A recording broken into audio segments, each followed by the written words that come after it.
Automating your investing is one of the key steps to be financially free. In investing and building wealth, consistency is key, and automation ensures that you stay on track even when life gets busy. I plan and automate everything, and I learned this from some of the wealthiest investors I know. Every single month, money goes from my earnings directly to my investments, and only after that, my expenses get covered. There's no room for decision making and delaying of my investments. When you have to manually move money every month, you might at times lack the willpower to be consistent in your investment journey. It's not about how much you earn, it's about how much you save. This is such an important hack to achieve escape velocity when it comes to wealth creation. Now, all of us always obsess about how much money we earn, but the important part is how much do you end up saving? Do you spend money on unnecessary things? Do you splurge on things you don't need just because the other person has it? People who create real wealth for themselves focus on their internal growth through reading, learning, upskilling, networking, building assets, creating side hustles, and do not really care about external appearances or looking rich. This brings me to habit number 3, spending less than you earn, keeping your lifestyle in check. As I said, I've noticed most really wealthy people and people with quite wealth do not care about the latest bags, latest shoes, or the fancy cars. In fact, a lot of stock market investors who have built generational wealth are the simplest people in real life whose lifestyle has not grown disproportionate to their income. Now, veteran investor Ramesh Damani once told me that despite having a net worth of a few hundred crores, he still drives pretty much the same car, lives in the same house, and interacts with the same set of friends he did over the years. Let's not forget, wealthy people like good experiences and spend on things that money can buy, but they always prefer value over price. Everything you buy must have value, whether it is a stock or the latest car.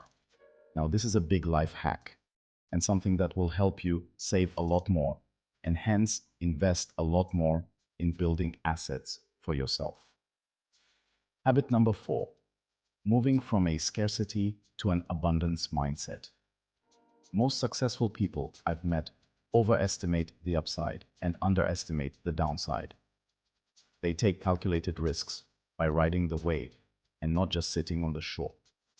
They invest in themselves, they upskill, they learn new things, invest in new businesses, take up new jobs, pivot to a new career, and allow themselves to fail multiple times. Moving from a scarcity to an abundance mindset is a journey.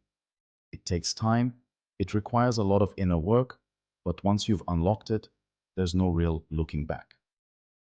Habit number 5, thinking long term.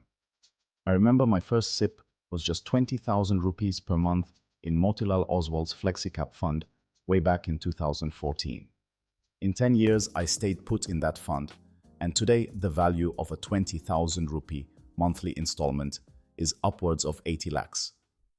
In the first few years of your investing journey, you are only buying into the volatility. The real power of compounding kicks in after 5 years, but most people I know cannot think long term, and they lose faith after the first few years, when they either see no returns or see losses in their portfolio. I have interviewed legendary market investors who have held stocks even after they have fallen 40% from the top and halved in their portfolio while most people sold. So, thinking long-term is a great habit to inculcate. A lot of wealthy people plan everything with a 5, 10, and 20-year time frame. Compound interest is magical, but only if you give it time. Habit number 6. Most wealthy people start early.